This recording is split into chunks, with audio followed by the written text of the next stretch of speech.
How different is LA now that they are missing such key players in the midfield with Sarvis and Donovan out? Yeah, I think it changes things. Obviously, Donovan, being who Donovan was on the field, is most dangerous player to probably play in MLS. So without him, a little bit of a different look, but every team goes through changes, and it's an experienced coaching staff and front office, and they've replaced guys, accordingly. So a little bit of a different look, but still an extremely dangerous team. Do you think that's going to be kind of the important focus for this weekend? Yeah, of course. I think, obviously their last result wasn't what they expected, and you kind of pick up on social media cues saying that they've got to win, we need a win, and certain things like that. So it's definitely on their mind that, this is a home game. It's against, a rival, and it's definitely going to be a battle. And, we look at it as the same LA team as always, same coach, same players. So for us, we've got to come into it, like we did last year in the playoffs. What was the team's reaction, your reaction, knowing Ziggy as long as they have once they made the Hall of Fame? Yeah, you always knew it was coming. It was just a matter of when and the timing. So, been a long time. Having him as my coach. I think I did an interview last night and asked when did I know that was going to come, the inductee nomination or selection was going to come, and it was probably my second year, just learning the history of where he was before UCLA, and then with youth teams, with full national teams of the U.S., and successful teams, always successful teams. So the longer that happens, the wins started racking up, and we went on that phenomenal run that second year in Columbus, and won the championship. And you start to know then, when you start to win championships, you start to get looked at. And then, obviously coming to Seattle, continue to get wins. It was only a matter of time. So, I think he's in good company and well deserved.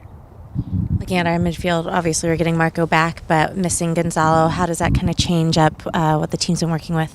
Yeah, of course. You deal with changes, and whoever steps in will bring their, whatever it is, their spice into the midfield. So I think we've got 5 players who play central mid very differently.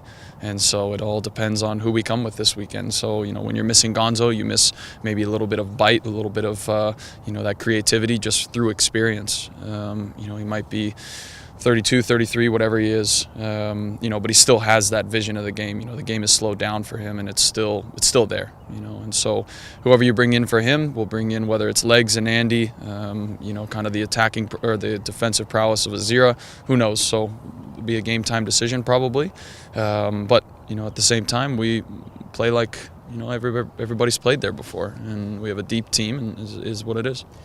Defensively, you guys have put quite a few zeros up on the scoreboard. What's working defensively, do you feel like, for your team? I think we're playing for each other.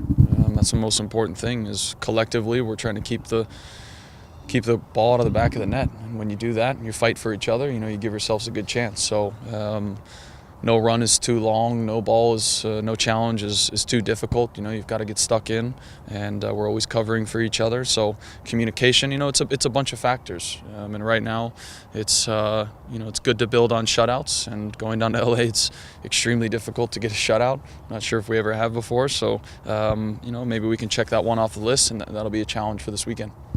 LA has been shut out their last 2 matches. How do you guys continue to disrupt their attack? Gosh, a dynamic attack. Those two up front with Zardes and Keane, they're going to be hungry this weekend. Forwards tend to get, pissy and moany when they don't score goals, and I expect them to come out on fire, especially at home in the first 15, 20 minutes. They're going to come at us. So being focused, being a little bit, mean at times, pushing around a little bit, just trying to frustrate guys. So, doing the best we can. And against that team, it's extremely difficult. So, but a good challenge. Another Western Conference opponent. We get 3 points on the road. We see ourselves climbing the standings. But obviously, objective is always 0 on the road. A lot of red cards across MLS in the opening month or so. Does it seem like it's more physical, or are we just seeing more cards, or are you not seeing it? Yeah, from what I saw this weekend, Gonzo's watching the ball the whole time. It's a high cleat, yeah, but didn't look to me like there was malicious intent to purposefully injure a player. When I think of a red card, it's I'm seeking out an opponent and purposefully doing extra to hurt somebody. So in my opinion, no. But at the end of the day, everything's up to the ref. So, we've just got to focus on ourselves and still play physical, because when you start to lose that, you start to lose out on challenges. Ball tends to not go your way. So I'd like to see the same bite out of our guys. If that means taking extra cards, it means taking extra cards. But I'd like to see our guys still, coming out and fighting for every ball. When you got that red card, you were the first guy as captain. You were the first guy out there pleading the case. At that point, it doesn't matter. It's just trying to let the referee know that, there's still 30 minutes left in the game, and maybe if there's a call that could go our way, maybe it's a make-up call. Who knows? So at that point, it's a lost cause. He's already given the card. He's not going to retract it. So but you got to do what you can. Looking really quick at your center back partner, what stands out to you about Chad's distribution on the ball? Yeah, he always seems to find the right pass, and that's experience playing the position. Biggest thing for him is, he's so big and strong that he can hit that 60-70 yard ball no problem. The ball doesn't have to be laid out perfectly for him. He's got so much strength that he can hit it. So, distribution, like I said, he always makes the right pass, and that comes from experience, and he just knows what he's doing back there, and that makes it easy on me. I don't really have to worry about the guy next to me. I'm always going to be there to cover him.